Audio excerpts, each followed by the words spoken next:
நாம ராமாயணம். தினமும் ராமாயணத்தை படித்தால் இறைவனை அடையலாம். தினமும் ராமநாமத்தை ஜபித்தால் அனைத்து பாவங்களும் மறைந்துவிடும். ஆனால் ராமாயணத்தை தினமும் முழுதாக படிப்பது என்பது அசாத்தியமான விஷயம். இதற்காக எழுதப்பட்டதுதான் நாம ராமாயணம். கதையை படிக்க மட்டும் இல்லாமல் ஒவ்வொரு காண்டத்திலும் ஸ்ரீராமரின் வெவ்வேறு உத்தமமான அம்சங்களை வணங்க உதவுகிறது. ராமாயணத்தில் மொத்தம் 7 காண்டங்கள்: பாலகாண்டம், அயோத்தியா காண்டம், ஆரண்ய காண்டம், கிஷ்கிந்தா காண்டம், சுந்தர காண்டம், யுத்த காண்டம், உத்தர காண்டம். 108 ராமநாமங்களால் ராமாயணத்தை விவரிக்கும் பாடலே நாம ராமாயணம். இன்று நாம் பாலகாண்டத்தில் இருக்கும் வரிகள் மற்றும் பொருளை பார்ப்போம். முதலில் பாலகாண்டத்தில் நடந்ததை பார்ப்போம். அயோத்தியை தலைநகராக கொண்ட கோசல நாட்டின் இஸ்வாகு குல மன்னருமான தசரதனுக்கு 3 மனைவியர்: கௌசல்யா, சுமித்ரா மற்றும் கைகேயி. இவர்களுக்கு நீண்ட காலமாக பிள்ளை பேறு இல்லாததால் தன் குலகுருவான வசிஷ்டரின் ஆலோசனைப்படி விபாண்டக முனிவரின் மகன் ரிஷ்யஸ்ருங்கரை கொண்டு பிள்ளை வரம் வேண்டி பிரம்மருக்கு செய்த பெரும் வேள்வியில் கிடைத்த பாயாசத்தை தசரதன் தம் 3 மனைவிகளுக்கும் கொடுக்க, தாய் கௌசல்யாவிற்கு ராமரும், சுமித்திரைக்கு லக்ஷ்மணன் மற்றும் சத்ருக்னன் எனும் இரட்டையரும், தாய் கைகேயிக்கு பரதனும் பிறந்தனர். குலகுருவான வசிஷ்டரிடம் ராமன் மற்றும் அவருடைய சகோதரர்கள் அனைத்து கல்வியும் கற்றனர். இந்நிலையில் தசரதனின் அரசவைக்கு வந்த விஸ்வாமித்திரரின் வேண்டுகோளுக்கு இணங்கவும், குலகுரு வசிஷ்டரின் அறிவுரையின்படியும் விஸ்வாமித்திரரின் வேள்வியை காக்க ராமரையும் லக்ஷ்மணரையும் விஸ்வாமித்திரருடன் காட்டிற்கு அனுப்புகிறார் தசரதன். காட்டில் விஸ்வாமித்திரரின் வேள்வி தீயில் இறந்த விலங்குகளின் மாமிசம் மற்றும் இரத்தங்களை கொட்டி வேள்வியை நடக்க விடாமல் தடை செய்து கொண்டிருந்த அரக்கி, தாடகை மற்றும் அவள் புதல்வன் சுபாருவை ராமர் தன் கூரிய அம்புகளால் தாக்கி கொன்றார். ராமரின் தாக்குதலில் இருந்து தாடகையின் மற்றொரு மகன் மாரீசன் அடிபட்டு தப்பித்து பிழைத்தான். விஸ்வாமித்திரரின் வேள்வி நன்கு முடிந்த பின்னர் காட்டில் வரும் வழியில் கௌதம முனிவரின் சாபத்தால் கல்லாகி கிடந்த ஒரு கல் மீது ராமரின் கால் பட்டதால் அக்கல் உயிர் பெற்று அகலிகையாக உயிர்த்தெழுந்தாள். விஸ்வாமித்திரர் ராமலக்ஷ்மணர்களை ஜனக மன்னராலும் மிதிலை நகரத்திற்கு அழைத்து வந்தார். அங்கு சீதையின் சுயம்வரத்திற்காக வைத்திருந்த கோதண்டம் எனும் மாபெரும் சிவதனுசை, யாராலும் வளைக்க இயலாத தனுசை ராமன் வளைத்து சுயம்வரத்தை வென்றார். பின்னர் தசரதன் குடும்பத்தினருக்கு செய்தி அனுப்பிய ஜனகர் தனது இளைய மகளான ஊர்மிளாவை லக்ஷ்மணனுக்கும், தன் தம்பி குசத்வஜனின் மூத்த மகளான மாண்டவியை பரதனுக்கும், இளைய மகளான சுதகீர்த்தியை சத்ருக்னனுக்கும் திருமணம் செய்து வைத்தனர். திருமண விழா முடிந்த பின்னர் மிதிலையிலிருந்து அயோத்திக்கு தசரதன் குடும்பத்தினர் திரும்பும் வழியில் மிதிலையில் சிவதனுசை முறித்த ராமரை இடைமறித்து பரசுராமர் தனது கோடாரியால் கடும் போர் புரிந்தார். போரின் முடிவில் ராமரிடம் தோற்றுப்போன பரசுராமரின் ஆணவம் ஒழிந்தது. இதுதான் பாலகாண்டத்தில் நடந்தது. இப்பொழுது நாம் ஸ்லோகங்களை பார்ப்போம். சுத்த பிரம்ம பராத் பரராம். கடவுளான எல்லாவற்றிற்கும் சாராம்சம்தான் ஸ்ரீராமர். காலாத்மக பரமேஸ்வரராம். நேரம் மற்றும் விதியின் பரமேஸ்வரன் ஆன ஸ்ரீராமரே. சேஷதல்பசுகநித்ரிதராம். சேஷம் எனும் பாம்பாலான மெத்தையில் சுகமாக தூங்கும் ராமரே. பிரம்மாத்யமர பிரார்த்திதராம், பிரம்மா முதல் அனைத்து கடவுள்களும் வழிபடும் ஸ்ரீராமர். சண்டகிரண குலமண்டனராம், சூரிய குலத்தில் பிறந்து அந்த குலத்திற்கே பெருமை சேர்த்த ஸ்ரீராமர்.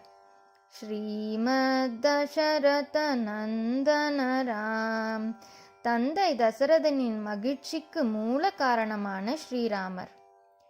கௌசல்யா சுகவர்தனராம், தாய் கௌசல்யாவின் இனிமையையும் சந்தோஷத்தையும் மேம்படுத்த வந்த ஸ்ரீராமர்.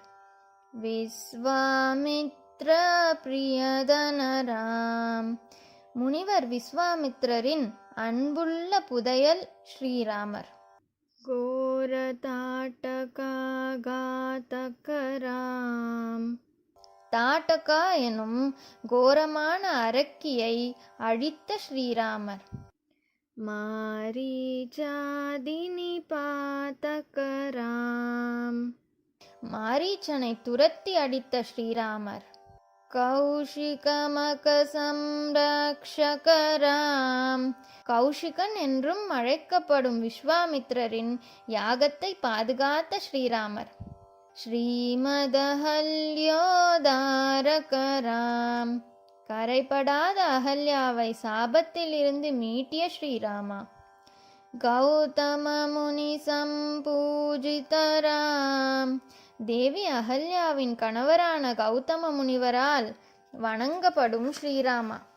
சுரமுனிவரகண சம்ஸ்துதராம், தேவர்களாலும் மற்றும் உன்னதமான முனிவர்களின் சேனைகளால் புகழப்படும் ஸ்ரீராமா.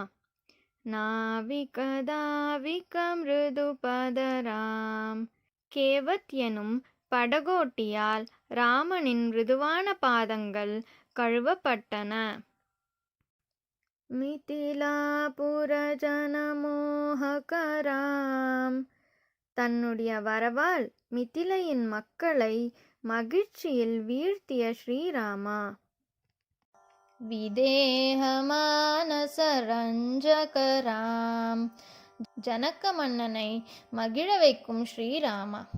திரையம்பக கார்முக பஞ்சகராம், சிவதனுசை உடைத்த ஸ்ரீராமா. சீதார்பித வரமாலிகராம், சீதாவால் தகுதியாக கருதி மாலை அணிவிக்கப்பட்ட ஸ்ரீராமா. கிருதவைவாஹிக கௌதுகராம், எல்லா இடங்களிலும் உற்சாகத்தை கொண்டு வந்த ராமர் சீதை திருமணம். பார்கவதர்ப்ப விநாசகராம், பார்கவன் எனும் பரசுராம முனிவரின் ஆணவத்தை அழித்த ஸ்ரீராமா. ஸ்ரீமதஹல்யோபாலகராம், புகழ்பெற்ற நகரமான அயோத்தியாவை பாதுகாக்கும் ஸ்ரீராமா.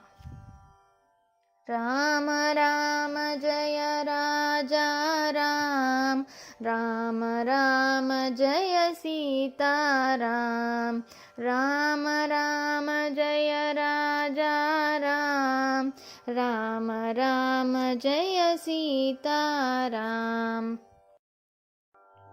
இப்பொழுது நாம் பாலகாண்டத்தில் புரிந்து கொண்ட அனைத்து வரிகளையும் நான் இன்னும் ஒரு முறை கூறுகிறேன்.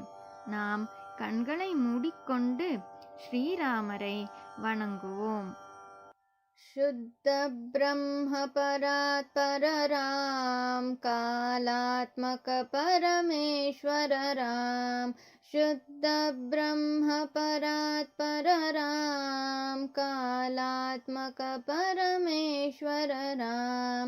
शेषतल्प सुख निद्रित राम, ब्रह्माद्यमर प्रार्थित राम. चण्डकिरणकुलमण्डन राम, श्रीमद्दशरथनन्दन राम. कौसल्या सुखवर्धन राम, विश्वामित्र प्रियधन राम. घोरताटका घातक राम,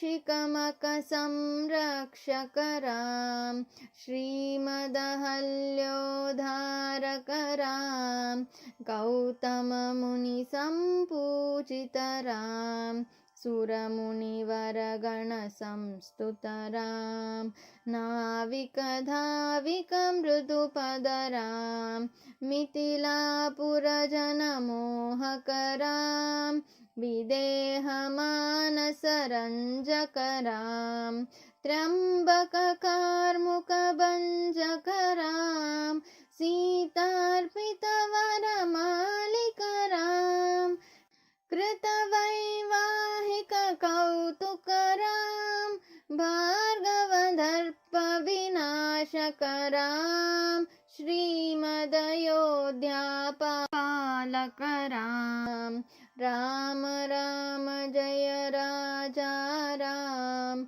राम राम जय सीताराम राम राम जय राजा राम राम राम जय सीताराम। जय श्री राम।